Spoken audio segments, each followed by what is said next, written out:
I've used the Galaxy S24 Ultra for over a month now, and it's time for an epic battle with the Google Pixel 8 Pro, arguably the main competitor for the S24 Ultra in North America. Now, I'm not going to sugarcoat it, but TLDR is that the S24 Ultra is almost better than the Pixel 8 Pro in every way, so it's all going to come down to pricing and what you're willing to pay, which is why I'm here to explain every difference for you guys. And just to give you guys an idea about pricing, the S24 Ultra is $300 more than the Pixel 8 Pro in the US, but a whopping $700 more in Canada, which is an absolutely massive difference. The S24 Ultra does drop in price pretty quickly though through the year, and it also depends on carrier deals in your region, but I think both phones are the top of the class and price will be the biggest factor. Let's start off the hardware differences on the phone. I can't really describe exactly why, but the S24 Ultra just feels so much more luxurious in the hand, like a super refined work of art. It's actually built out of titanium this year, like the iPhone 15 Pro Max, and it does look wonderful in its natural state with a slight warm sheen to it. I love the flatter edges this year too, and the non-curved edges, although it does dig into your palm a little when using it.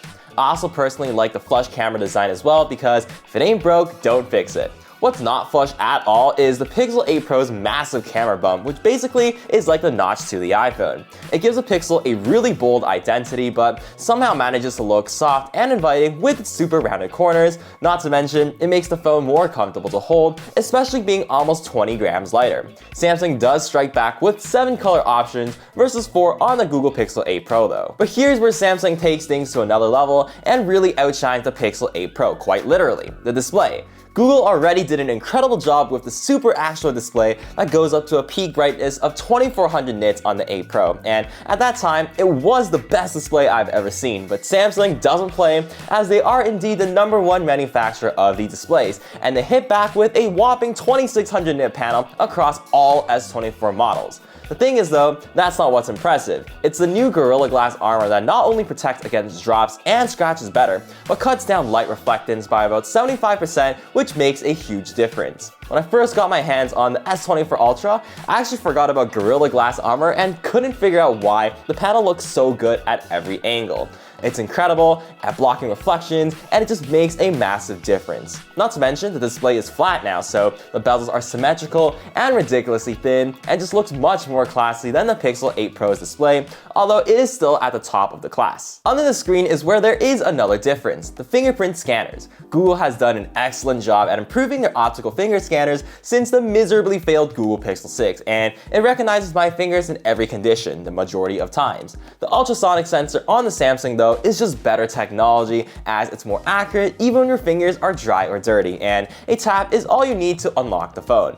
It also doesn't need to light up your fingerprints at night like the Pixel does, which can be blinding at some times. And as for the face unlock, Samsung does top the Pixel again as it works much better in lower light conditions by sneakily raising the screen brightness ever so slightly to light up your face without blinding you. The Pixel just throws a need more light error and refuses to scan the face. The pattern continues with the speakers where the S24 Ultra completely dominates the Pixel 8 Pro. Not gonna lie, it does hurt to say this, but I was very disappointed with the speakers on the Pixel this year because although they have improved it compared to its predecessors, it's tuned so badly, I thought the speakers on my Pixel 8 and 8 Pro were broken.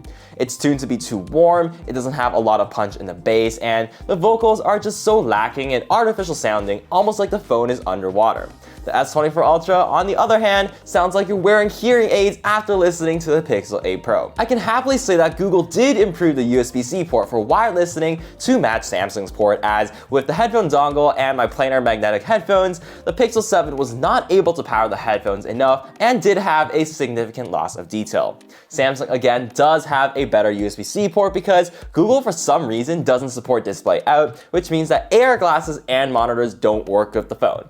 DeX mode is also a cool feature the Galaxy has, although I've never actually seen anyone use it recently. But you know what else would be cool? If you guys could drop a like and consider subscribing if you want to help a young man like me reach his dreams of being a YouTuber. every single sub helps a lot and does mean a lot to me. Now, it's finally time to talk about the day-to-day usage differences because honestly, these are very similarly matched phones. Although the Tensor G3 chip is on paper less powerful than the brand new Snapdragon 8 Gen 3, I honestly can't tell the difference doing all the tasks I normally use, whether it's using social media or browsing the web, using the camera extensively, and even gaming performs solidly on both phones, although I will say there is a noticeably smoother experience on the S24 Ultra thanks to its huge cooling system that doesn't get warm as fast as the Pixel. I haven't noticed any bugs, lagging, or glitching though with either of these phones, which is great to hear, and much better than my horrible iPhone 15 Pro Max that I just want to toss out of my windows sometimes. The only real difference I see between these two chips come in the form of efficiency, as despite the phones having roughly the same battery capacity at 5,000 mAh and both tested on the same 5G network, I would get almost double the battery life on the Samsung S24 Ultra. It would always last me a day and then some, with a monstrous 8 to 10 hours of screen on time, which I haven't seen since the iPhone 13 Pro series. It honestly surprises me, and I have to try really hard to be able to kill this phone in one day. The Pixel 8 Pro is not bad by any means though, as it can last me through a regular day of usage with 5 to 6 hours of screen on time, but you really have to wonder, how did Samsung manage to squeeze almost double the battery life than the Pixel with a bigger and brighter screen? It's magical and puts my iPhone 15 Pro Max to shame for having frustratingly bad battery life. Speaking of magic, here's where I would give the crown automatically to the Google Pixel, because growing up, I loved stock Android and all useful features Google gave to us with the Pixel UI.